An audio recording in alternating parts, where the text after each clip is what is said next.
Hello, hello. We're here for the 1 year Bible study.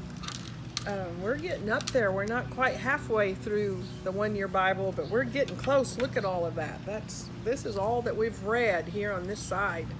You guys are getting close to reading all the way through the Bible, and I love that I get to sit here and film. And even though we're recording these, I still have people with me, so I love the interaction that we have with the people. But we're reading all the way through the Bible. We're on May the 7th of 2018.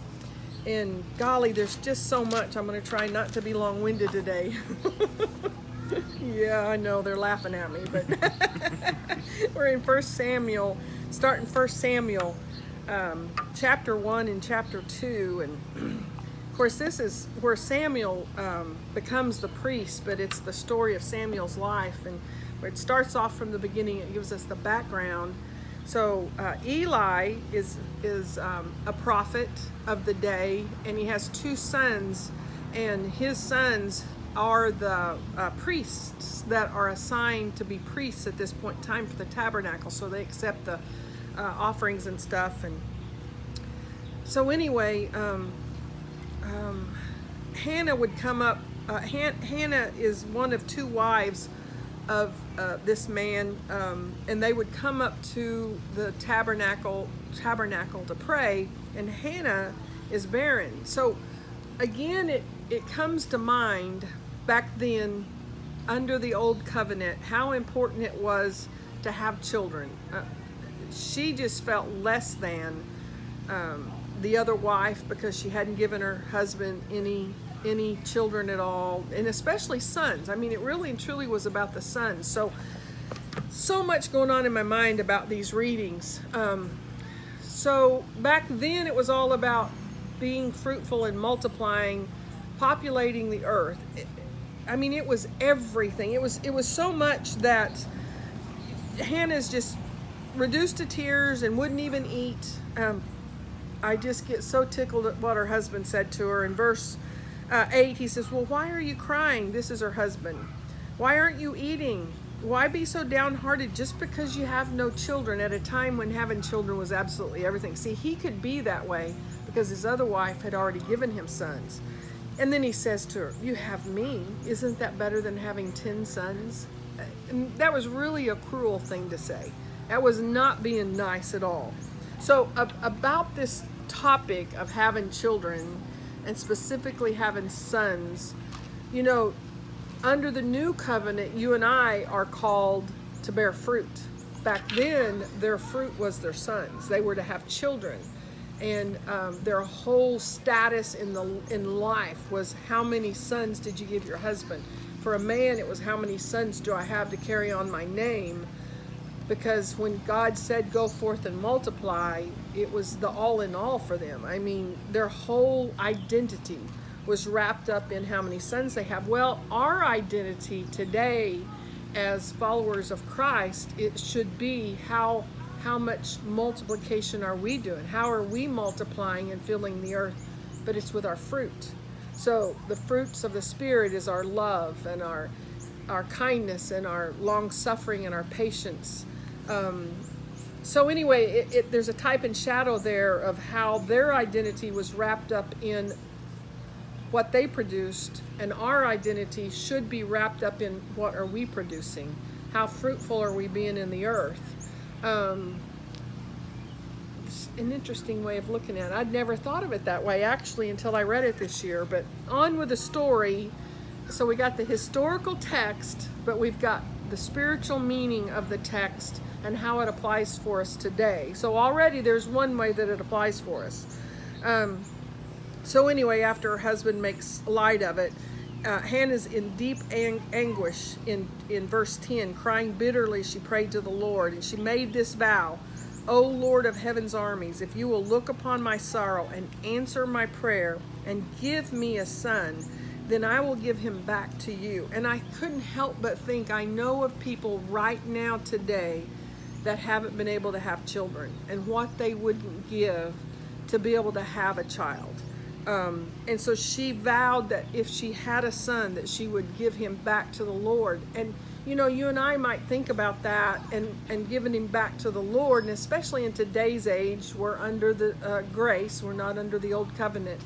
Would it look like? What would it look like to dedicate your son to the Lord? You know, and I kind of had that same kind of a feeling when Brandon was born. I felt like God spoke to me deeply at a time when I wasn't even following God at the time. And yet I had this sense in me that my firstborn son was supposed to be dedicated back to the Lord. And there's been many times I've had to do just that. He almost died. And I knew at that point in time that there was not one thing I could say or do that would keep him alive. But anyway, so she says, give me a son and I will give him back to you, and he will be yours for his entire lifetime. And as a sign that he's been dedicated to the Lord, his hair will never be cut. So as she was praying, Eli's the prophet that stood at the gates of the tabernacle. It's his sons that was the priests. Seeing her lips moving but hearing no sound, he thought she had been drinking. So to me, what that speaks to me that as she's praying, she looks like she's drunk. He thinks she's drunk. I mean, how earnestly was she seeking God? I mean, there was some emotion to her prayers, enough so that he actually thought that she was drunk. And so he demands, must you come here drunk? Throw away your wine. She says, oh, no, sir, no. I haven't been drinking wine or anything stronger. I'm just very discouraged. And I was pouring out my heart to the Lord. I tell people all the time that it doesn't matter if you're angry. It doesn't matter if you're hurt. It doesn't matter if you're feeling betrayed, if you're discouraged, if you just, you know, again, I've known women who have just been so depleted because they haven't been able to bear a child. God can take it. I mean, she was pouring out everything in her. God can take it. He can take your anger. He can take whatever it is that's in your heart. He wants to be who you go to with all of your thoughts and all of your prayers, good, bad, and ugly. He wants all of it to be taken to him. So anyway, I've been praying out of great anguish and sorrow, and then Eli says something. So again, God speaks to me about the power of our words. The power of the spoken word. In that case, Eli said, go in peace. May the God of Israel grant the request you've asked of him. And then we all know that she went, and she was, in fact, just him saying that, it wasn't a prophecy. He didn't say you are going to have a son. He just said, may God grant. May the God of Israel grant your request. And he spoke it out loud, and instantly her sadness left her. The words that we speak to somebody can be so powerful, so powerful. The words you speak can cause somebody to doubt. They can cause somebody to completely make a different decision in their lives because of the words that you spoke to them.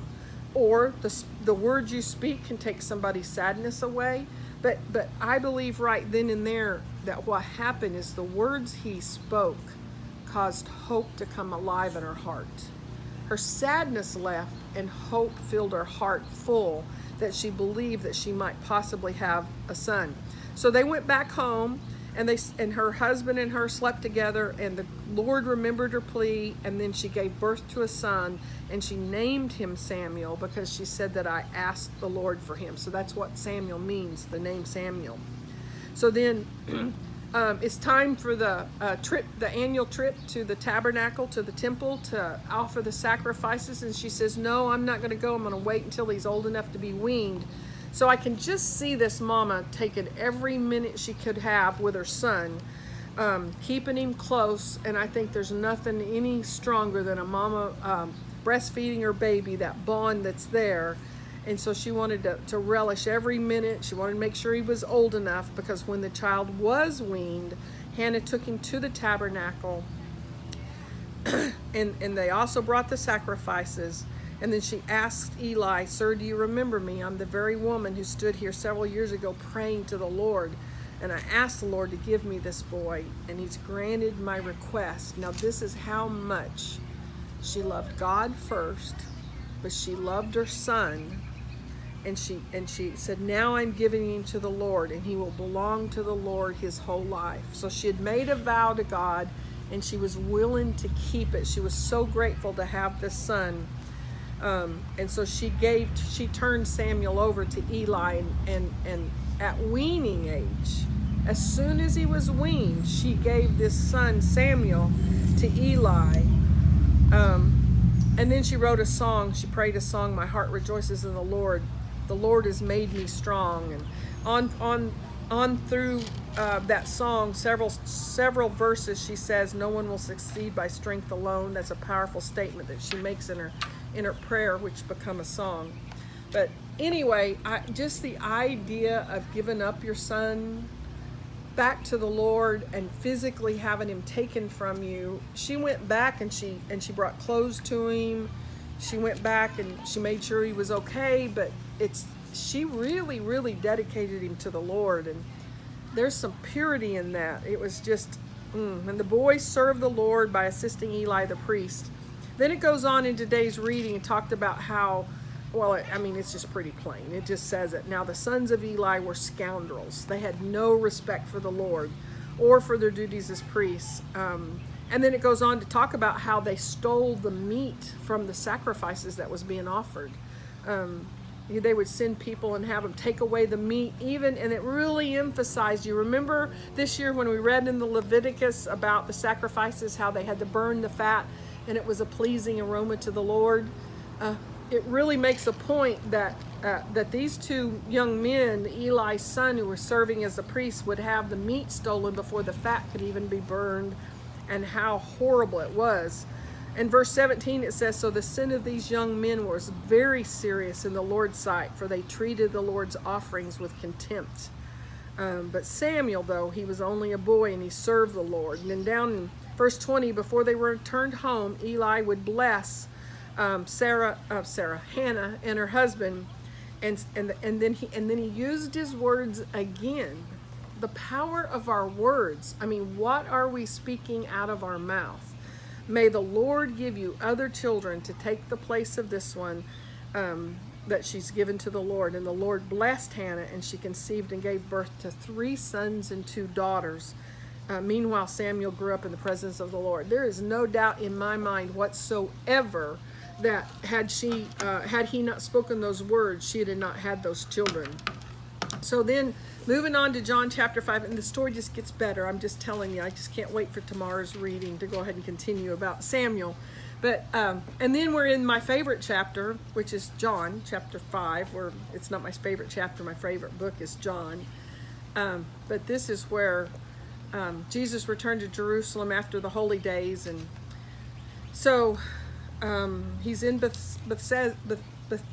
he's in that town that I can't say the name right now, and there's crowds of people. I saw things. Maybe it's because it's fresh in my mind, but I don't remember that there was crowds of sick people. They were blind, they were lame, they were paralyzed. They were all laying on these 5 porches where Jesus was.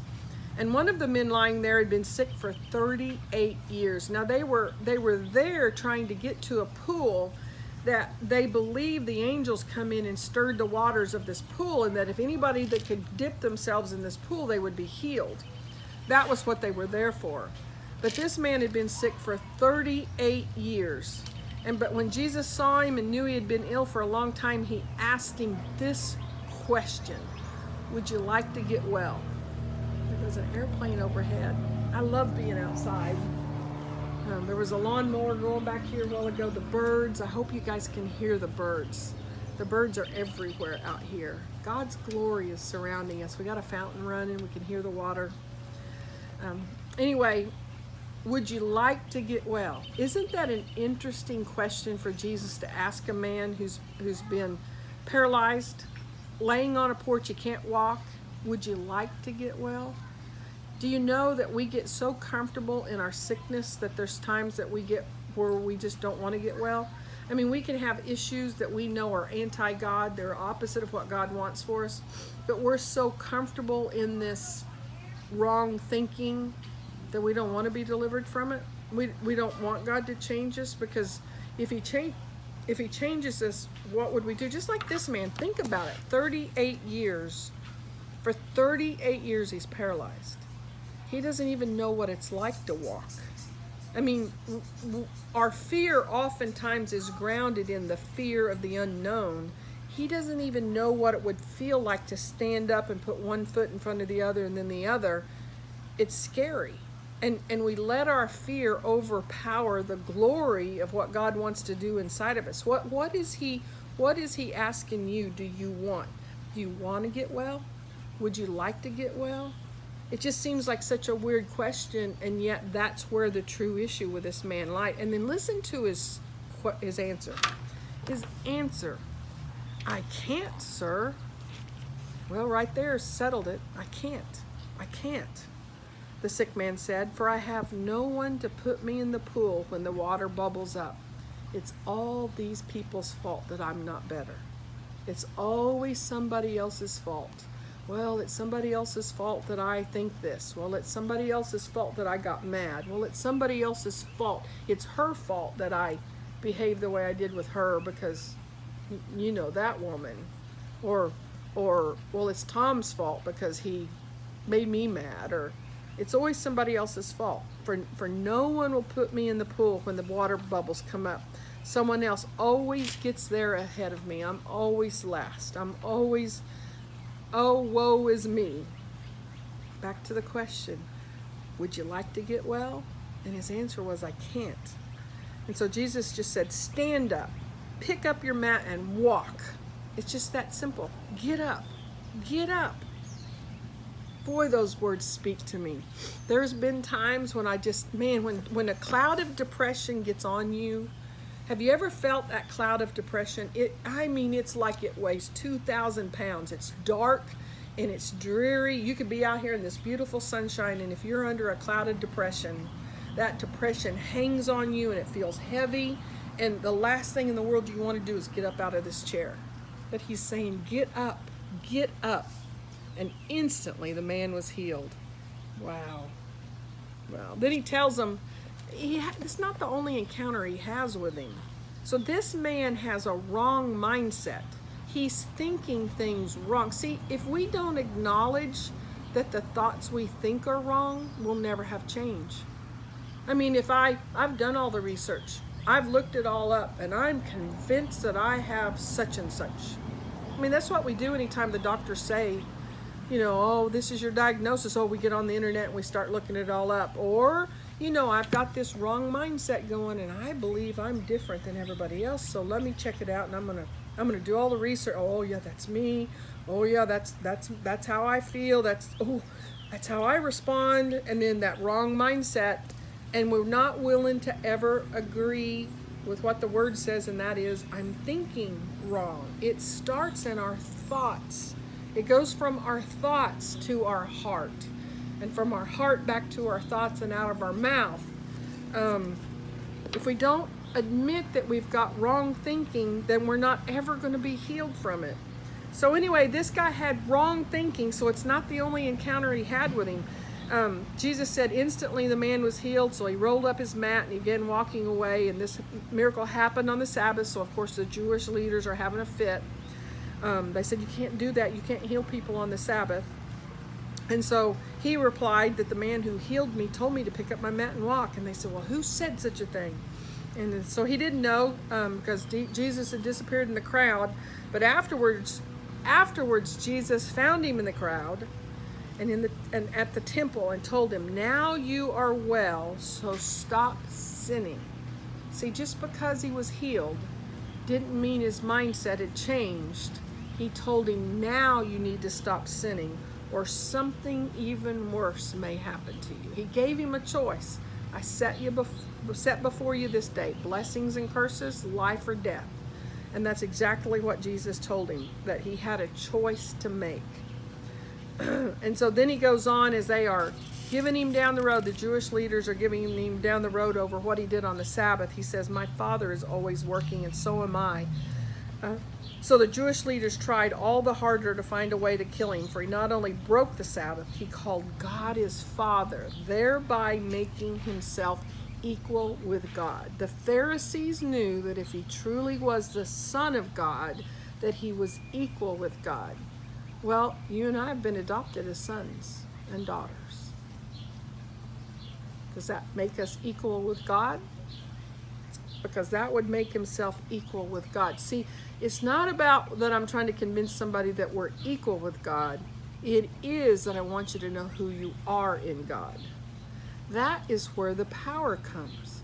The moment we step out of who we are in Christ is the moment I start believing that I'm a fallen woman, is the moment I believe that I'm sick and I'm going to die. The moment that I believe that the conception for hope is aborted inside of our heart, and we commit abortion in our heart from the seed of hope that God's given us for the greatness that he's designed us for and created us for.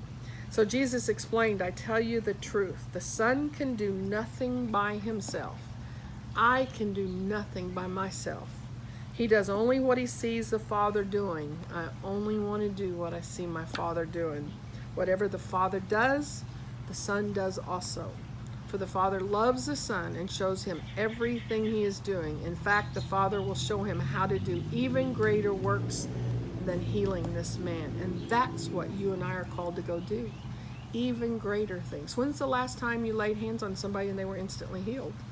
It ought to be happening. Ought to be happening. That's what's in us. That's who we are in Christ. So I'll end it with the Proverbs. I got a little long-winded. I warned y'all. Boy, this is so good. A growing population is a king's glory, and a prince without subjects. You and I are going to talk about that after we stop the video. Just saying. And then people with understanding control their anger. People with understanding control their anger. You have an anger problem? Do you have an anger problem? Do you look like a different person altogether when you're angry? People with understanding control their anger. A hot temper shows great foolishness. So what a word that is. Thank you all for joining us today.